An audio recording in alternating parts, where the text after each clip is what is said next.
Sur un simple geste, les poids lourds s'arrêtent un par un. Bonjour monsieur.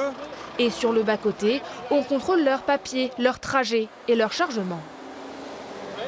Quand vous venez d'où? Où est-ce que vous allez? Mais ce qui intéresse les agents aujourd'hui, c'est la fraude anti-pollution, la fraude au système AdBlue. L'AdBlue, qu'est-ce que c'est? Un additif obligatoire pour tous les poids lourds, injecté dans le traitement des gaz d'échappement. Il neutralise les oxydes d'azote et rend les véhicules moins polluants.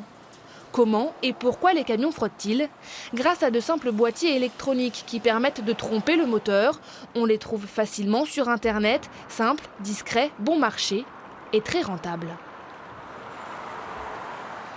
Ils fraudent, c'est essentiellement pour des raisons économiques, puisque le coût de l'AdBlue, c'est environ 3 000 € par an, le liquide qui doit être injecté, donc c'est pour ces raisons-là. Et s'ils ne mettent pas d'AdBlue, en fait, les véhicules sont bridés, donc ils ne peuvent pas conduire ou à une vitesse très très basse. Ministère des Transports, contrôle. Vous parlez français? Alors, comment lutter?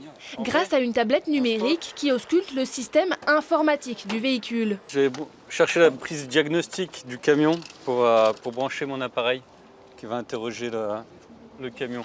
Au moindre doute, à la moindre contradiction dans les données, le contrôleur cherche alors des preuves physiques de la fraude. Quand il branche un boîtier pour frauder, en fait, il se prélève là-dessus, les fils électriques sont branchés ici.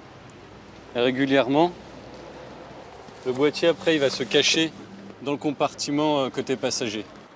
Difficile d'évaluer le nombre de poids lourds hors la loi sur les routes. Sur la trentaine de véhicules contrôlés ce matin, les agents en ont repéré un. Et quand on s'approche du bouchon, donc à l'ouverture, celui-ci était soudé par les résidus d'AdBlue, ce qui prouve que le bouchon n'a pas été ouvert pour faire le plein depuis un certain moment. Ouais. Le véhicule sera ensuite vérifié dans un garage spécialisé. Si la fraude est avérée, la société risque une amende de 7 500 €. Un poids lourd qui contourne le système AdBlue est 20 fois plus polluant que les autres.